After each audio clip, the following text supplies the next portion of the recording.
Boa noite, bem-vindos ao Telejornal. Psicólogos e assistentes sociais de instituições particulares de solidariedade social, mas que trabalham na administração regional, exigem a revisão das tabelas salariais e a equiparação à função pública. As diferenças salariais podem oscilar entre os 200 e os 780 euros mensais. Estes profissionais acusam o PSD de ter feito campanha a favor deles e agora que está no poder, ainda nada ter feito. Falamos com duas profissionais, são a voz da injustiça há vários anos.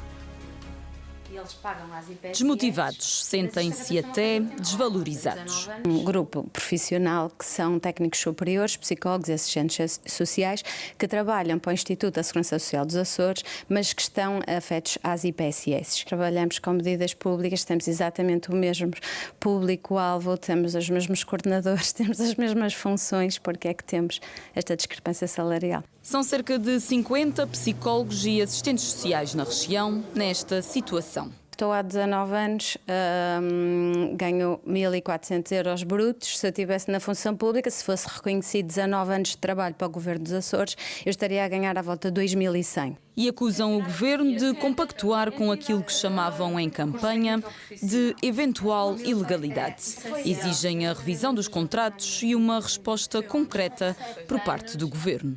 O Dr.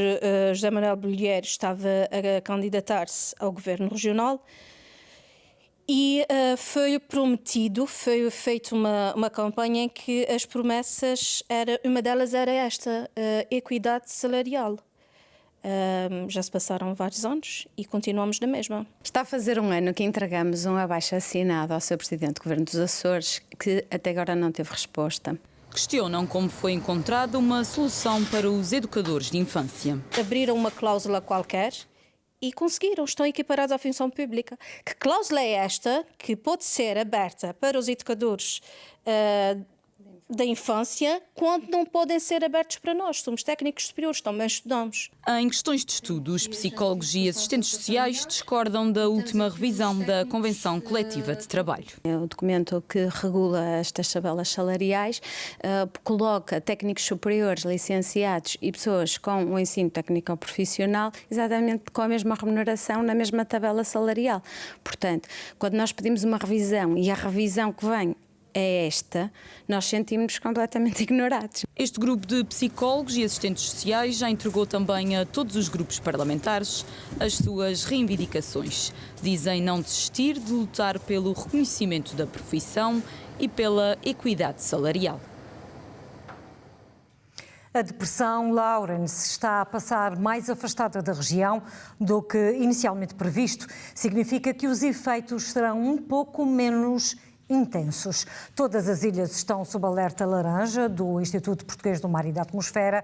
À Proteção Civil chegaram 9 incidentes nas ilhas de São Miguel, Santa Maria, Terceira, Faial e Flores, como inundações em vias, casas e queda de árvores. O Porto da Madalena fica fechado à navegação durante todo o dia de amanhã. A decisão do capitão do Porto da Horta deve-se ao agravamento do estado do mar. Nas próximas horas, as ondas de noroeste podem atingir uma altura máxima de 15 metros, previsão que se estende também a São Miguel e Santa Maria. Nas Flores e Corvo, a altura máxima das ondas será de 13 metros. Na altura em que captamos estas imagens, o mar estava ainda calmo. A previsão do IPMA aponta para chuva, por vezes forte, podendo ser acompanhada de trovoada nos grupos central e oriental, onde o vento deve superar até aos 110 km por hora. Nas restantes ilhas, o vento vai superar até aos 100 km por hora. A depressão Lawrence está a passar a cerca de 360 km a norte da Ilha Graciosa. Inicialmente a previsão era de passar apenas a 90 km da ilha. Esta manhã a terra voltou a tremer na Ilha Terceira. De acordo com o Centro de Informação e Vigilância Sismovolcânica dos Açores, o sismo foi sentido com intensidade 3 em São Bartolomeu, às 7 horas e 43 minutos. O epicentro foi a cerca de 5 km das Cinco Ribeiras. Este evento insere-se na crise sismovolcânica em curso na Ilha Terceira desde 2022. O Civisa continua a acompanhar o evoluir desta situação. Faz hoje 5 anos foi detectado o primeiro caso de Covid-19 nos Açores. Foi um marco que mudou muito na vida de todos nós. O confinamento, as cercas sanitárias ou as medidas de proteção individual. Neste dia em que a vida mudou especialmente para o casal, um casal de São Miguel que viu nascer a primeira filha e nas contingências das restrições da pandemia. A Madalena nasceu a 15 de março de 2020, pelas 7h30 da tarde, em Ponta Delgada, no dia em que apareceu o primeiro caso de Covid-19 nos Açores. O pai só pôde conhecer a filha na maternidade, algumas horas depois do seu nascimento. Pessoalmente não me sentia 100% preparado, né? Só depois de lhe ver nas mãos é que caiu a ficha, como se costuma dizer. E a partir desse dia... O que eu digo é, roubaram-nos aquele momento, roubaram-nos. E para mim não fez sentido, só os cuidados...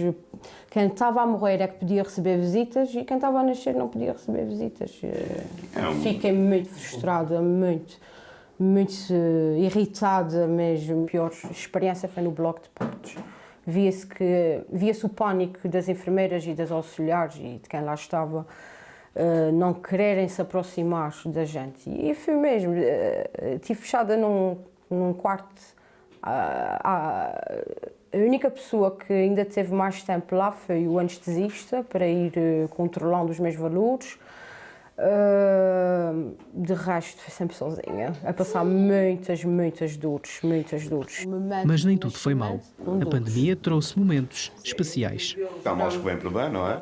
Embora tenha acontecido isto no hospital, a posteriori foi muito benéfico, porque pude estar o tempo todo com a minha filha e atender a tudo era necessário. Exatamente como a Sofia diz, mediante a situação do Covid, havia muitas restrições e uma das quais tirámos alguns benefícios foi não ter aquelas visitas excessivas. E não há nada como termos o nosso espaço e o nosso tempo para nós e para o bebê. E a pandemia isso trouxe-nos muita tranquilidade. Foi muito positivo isso. Isso foi muito positivo. Me vem às vezes já assim à cabeça e dá gosto. Nós vimos o sol nascer várias vezes naquelas primeiras 3 semanas pós-parto. E nós estávamos muito cansados. E a Madalena só queria era mamar, dormir quase nada, porque ela só queria era mamar. Ou ela mamava ou eu estava a tirar leite para o pai dar enquanto eu dormia. Mas havia noites que nós víamos o sol nascer e nós estávamos tão cansados e eu só dizia a ele: Rudi, olha o olhão da Madalena, está regalado e a gente está cheio de sono. Ela só está com o olho aberto e nós estamos tão cansados. Mas pronto, passou-se tudo e felizmente não foi uma bebé que desse muito trabalho. Mas Rudi não esquece as cercas sanitárias, principalmente em Rabo de Peixe. Uma das primeiras ações que se tira de toda essa situação é que percebe-se que as pessoas não estão preparadas para algo, para várias situações. Temos o caso de Rabo de Peixe que foi fechado com a dita cerca, coisa... Compreende-se o receio, a ação e inação de outros tantos, a ação pelo que fizeram e a inação por não defenderem as pessoas de cá. A Rabo de Peixe já sofre de um estigma há anos que muitos têm tentado tirar e têm trabalhado para tal. No entanto, outros aproveitam-se do momento e restringem-nos mais, impedem que haja progressão, impedem que haja evolução neste sentido. Foi mesmo... À falta de melhor termo, desprezível da forma como nos trataram. Há 5 anos, para muitos, a pandemia Covid-19 significou a suspensão de muitos projetos de vida. Mas para Sofia e Rudi foi o começo de um, a Madalena. Num balanço aos efeitos da pandemia na educação, 5 anos depois do primeiro confinamento, pais, alunos e professores falam em perdas na aprendizagem e ganhos nas competências digitais.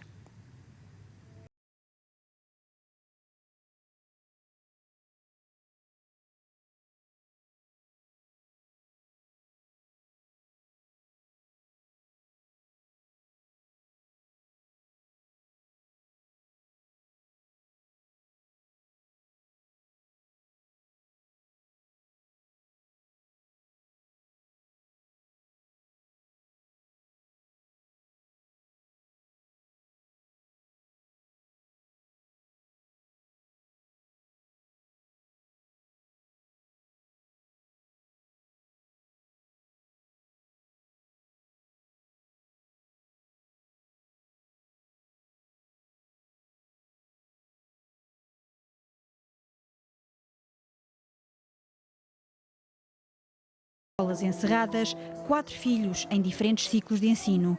5 anos depois, já é possível perceber o impacto. Então houve uma transferência absoluta para o digital. Isso foi bom e foi mau.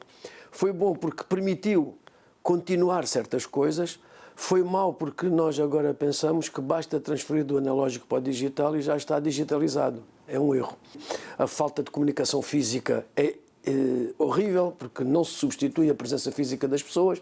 Nós soubemos entrar na pandemia, não sei se soubemos sair da pandemia. Acho que o tempo da pandemia ainda está muito em nós. Eu fiquei um bocado prejudicado com as aulas online, até porque era muito fácil estar a fazer outra coisa enquanto estava numa aula online, ninguém tinha controle. E quando cheguei ao 10º ano presencial é que me apercebi que não sabia, não tinha as minhas bases assentes. A Teresa tinha 8 anos, estava no 3º ano quando a pandemia a tirou da escola e de tudo o que era próprio de uma infância normal. Acho que a pandemia impactou a minha infância, porque foi uma infância passada em casa. Eu tinha um método com a minha família, com as minhas 2 avós e as minhas 2 tias, que elas davam-me um apanho das aulas no Zoom, depois de eu ter as minhas aulas de Zoom, que eram poucas. Eu ligava para elas e elas ajudavam-me a fazer os trabalhos de casa. E isso fez mesmo muita diferença porque eu andei com elas a darem explicações durante muito tempo. Um exemplo que eu me recordo sempre muito é de termos uma turma de 20 meninos no 2º ano de escolaridade, em que metade não tinha qualquer hipótese de aceder a computadores. Não é porque não os tivesse, porque o Ministério da Educação distribuiu, ou a escola, melhor dito, a escola ou o agrupamento distribuiu esses computadores. Só que os pais não sabiam utilizá-los. Sobre a transição digital, há desafios por cumprir e indicadores que deixam alertas sobre o sucesso das aprendizagens. Nós não podemos permitir-nos ter meninos e meninas sem problemas graves de saúde, assinaláveis, que não aprendem a ler e a escrever ao fim de 4 anos. Isto é inaceitável em qualquer país do mundo. Os estudos mostram que os alunos que frequentavam o 1º e o 2º ciclo sofreram maior impacto nas aprendizagens. Para esta geração, ficam memórias de um tempo que mudou a forma de viver dentro e fora da escola. O presidente do Governo Regional recebeu esta tarde em audiência o embaixador do México em Portugal. José Manuel Bolieiro diz que a relação histórica entre os Açores e o México deve ser fortalecida e destaca essa importância para setores da economia regional. Nesta primeira visita ao arquipélago do embaixador do México em Portugal, esteve em contacto com as comunidades mexicanas nos Açores e referiu a importância desta ligação para o setor do turismo. Nós estamos hoje confrontados com uma pujança de novos investimentos e temos potencial para captar investimento estrangeiro em capital, mas também em trabalho, em mão de obra. E por isso seremos uma economia aberta a receber, neste caso, mexicanos. Receberemos de braços abertos, que se integrem na nossa vida, que ajudem à nossa prosperidade, que afirmem aqui, pelo multiculturalismo que nós defendemos, a sua dimensão cultural também no nosso território. Todos ganhamos de esta interrelação entre nossos povos e nossas culturas. México é uma grande potência turística e sabemos receber e acolher muito bem os turistas e acho que saber estas experiências podem ajudar aqui quando mexicanos venham a trabalhar no sector turístico para fortalecer este sector que economicamente é cada vez mais importante. Os Açores vão participar na Expo Mundial de Osaka, no Japão, em agosto deste ano. O governo diz que a experiência pode trazer proveitos para os Açores ao nível do turismo e do conhecimento científico. É a maior feira a nível mundial, arranca a 13 de abril e termina em outubro. Ao longo de 184 dias vão passar pela Expo Mundial de Osaka, no Japão, 160 países. Ao pavilhão de Portugal juntam-se os Açores, em agosto. Depois vamos reorientar este olhar e perceber que entre os Açores e o Japão existe algo para além desta distância física. Queremos unir corações, queremos levar história, gastronomia, cultura e trazer também investimento, cooperação científica e tecnológica e aproximar estes dois arquipélagos. Claro que o Japão é um país extraordinário a todos os níveis da tecnologia. A jornada para Osaka começou na Bolsa de Turismo de Lisboa, mas há mais proveitos para tirar desta participação, para além do turismo, como, por exemplo, ao nível do conhecimento da atividade sísmica. De qualquer tecnologia de ponta, o Japão é, obviamente, um país com o melhor que há no mundo e, portanto, temos vastíssimas áreas na biologia marinha, na biodiversidade, temos vastíssimas áreas, mas sobretudo na vulcanologia, acho que podemos aprender muito com o Japão. Os Açores vão marcar presença na Expo Mundial Osaka 2025.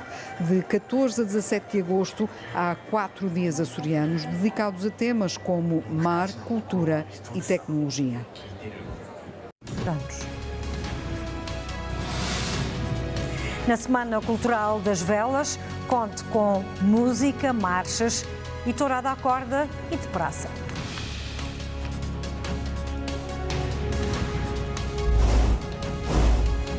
São alguns dos assuntos para a segunda parte. Contamos consigo. Até já.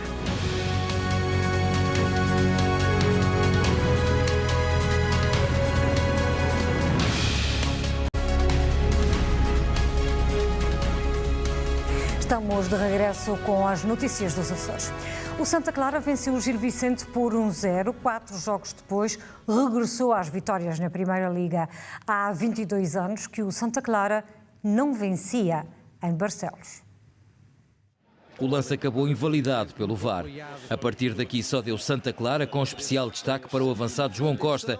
Aqui preferiu o passe em vez de tentar a sorte, rematando à baliza. Jovem, o Gil Vicente nunca conseguiu reagir e foi mesmo o Santa Clara a ter mais oportunidades para voltar a marcar. Aos 43 minutos, Vinícius rematou. A muralha defensiva do Gil evitou males maiores. Açorianos na frente ao intervalo. Segunda parte foi completamente diferente. Santa Clara regressou às vitórias 4 jogos depois. Na Ilha do Pico, a praga das térmitas está circunscrita à calheta do Nesquim e à freguesia das Ribeiras. O governo está a tentar que assim permaneça. A Secretaria Regional do Ambiente promoveu uma sessão de esclarecimento para uma melhor identificação e sobre os apoios disponíveis para eliminar as térmitas. Com o mote Sabe que pode ter térmitas em casa, a ação teve como objetivo esclarecer, alertar e dotar a população com as ferramentas necessárias para detectar e saber o que fazer. O inseto pertence à ordem dos isópteros e consome madeira, o que pode levar a custos elevados com reparações ou danos irreparáveis nas estruturas dos edifícios. Esta ação de sensibilização está a ser efetuada num âmbito de uma estratégia pela Direção Regional de Ambiente e Ação Climática e vai dar ferramentas, principalmente a todas as pessoas, para reconhecerem a presença de térmitas na sua casa, como combatê-las, que apoios é que podem obter para essa eliminação desta praga. A sessão desmistificou as possíveis similaridades que podem existir entre insetos. Por exemplo, entre a térmita e a formiga. É muito importante porque há uma tendência das pessoas se enganarem em relação às próprias formigas, que também, por vezes, numa fase do seu ciclo de vida têm asas, com o caruncho, e então a gente também vai dar essas ferramentas de como identificar a presença delas em casa, desta praga em casa, e depois como podem combatê-las. Na Ilha do Pico, a situação está mais ou menos controlada com a identificação de 2 focos, ambos no concelho das Lajes do Pico. Ainda não temos problemas no restante da ilha, ainda se mantém. Os enxames ainda continuam localizados nos mesmos locais, na Calheta dos Quim e nas Ribeiras, e é isso que a gente tenta que evitar.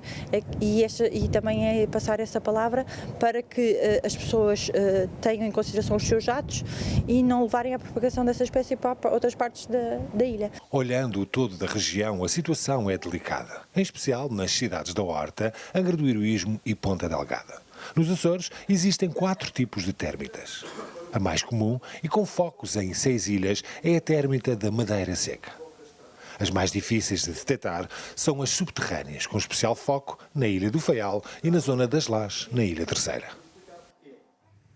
Está a decorrer a 4ª edição do projeto Cientista Regressa à Escola, que este ano letivo pretende chegar a todas as escolas da região. Na Ilha Terceira, na freguesia dos Biscoitos, a investigadora Bruna Parreira regressou à sua escola para uma oficina de ciência com alunos do 4º ano. A Câmara não intimidou o pequeno Martim, bem pelo contrário, qual cientista encontrou ali matéria para a sua experiência. Estava a fazer coisas que tivessem micro-organismos e vim fazer aqui na Câmara, como tem muitas pessoas que toquem na Câmara, e vim fazer para se calhar deve ter. Conclusão acertada, Martim, mas esta investigação não acaba aqui. A gente bota dentro de umas bolinhas, a fim de 1 ou 2 semanas a gente vê o resultado. E o que vimos foram resultados positivos. Nesta sala do 4º ano, uma aula com uma cientista a sério que regressou à sua antiga escola. Bruna Parreira faz agora investigação em doenças musculoesqueléticas. Nos Biscoitos, o objetivo foi outro. Foi passar a mensagem às crianças que os micro-organismos não são todos maus. Portanto, que também existem micro-organismos que são muito úteis, tanto na área alimentar como na área da saúde. E esta não foi a primeira aula de ciências com uma cientista. No 2º ano, a gente fez um teste que foi da boca, com sal e com água, que foi bem fixe. Agora, a plasticina foi também ferramenta de trabalho. A gente podia inventar um vírus ou podia imitar um do quadro. Experimentar coisas novas e ficar a saber de experiências que a gente nunca fez. Estas iniciativas para eles são muito importantes. Sei que os professores, com os programas muito extensos que têm, que é difícil, mas pronto, normalmente eles têm aderido bem e é sempre possível, sai daqui de coração cheio, a verdade é essa. Um trabalho que é voluntário. Cientista regressa à escola. É um projeto da Native Scientists, com o apoio da Direção Regional da Ciência, Inovação e Desenvolvimento. Está na 4ª edição e a meta para este ano letivo é chegar a todas as ilhas dos Açores. A 36ª edição da Semana Cultural das Velas de São Jorge realiza-se de 1 a 6 de julho. A autarquia preparou um programa com atividades lúdicas, desportivas e música. Marisa, Toy, Tributo, GNTK, Pedro Abrunhosa, Gabriel Pensador e Sara Correia são os cabeças de cartaz da edição 2025 da Semana Cultural das Velas. A organização tentou, uma vez mais, e dentro dos recursos disponíveis, estruturar um programa que dignifique o evento, pensando sempre nas nossas instituições e grupos locais, bem como trazer às velas artistas de renome nacional e internacional que contribuirão certamente para o sucesso do evento. Do programa fazem parte ainda várias atividades lúdicas e desportivas. A organização mantém também a aposta na tenda eletrónica. Salientar que, a par dos grandes nomes da música, mantemos a realização de várias provas náuticas e regatas, com destaque para a regata Horta Velas Horta, que se realiza desde 1996. Assim como inúmeras atividades lúdicas e desportivas. Exposições, animação infantil, atuações de bandas filarmónicas, de grupos folclóricos e desfile de marchas populares. São outros destaques demais esta edição a parte da tradição taurina com a realização da tradicional tourada à corda e da tourada de praça, a cargo da tertúlia tauromáquica de São Jorge. Este ano, com mais 2 dias de festa do que o habitual, Mário Soares, presidente da Associação Cultural das Velas, realça o crescimento deste festival. De ano para ano, este é um festival que continua a crescer, a evoluir, mas sempre com o mesmo objetivo, que é de trazer animação e alegria às gentes da nossa terra, assim como todos quantos nos visitam por esta altura. A 36ª edição da Semana Cultural das Velas, que decorre assim de 1 a 6 de julho, tem um orçamento que ronda entre os 250 e os 300 mil euros.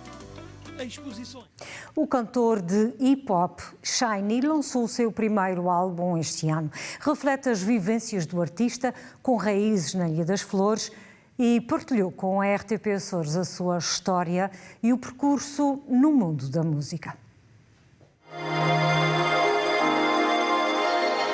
Só quer pegar, abrir e zarpar. Outro lugar, dormir com estrelas, acordar com o mar. Não é natural dos Açores, mas passou grande parte da sua vida na Fajã Grande, na Ilha das Flores. A primeira vez que eu fui lá, eu tinha 6 meses. E passei lá todos os verões da minha vida. E vivi lá e vivi aqui em São Miguel também já. É a minha casa. Foi algo que me moldou como pessoa. Para o artista de hip-hop Shiny, os Açores são sinónimo de casa e de inspiração.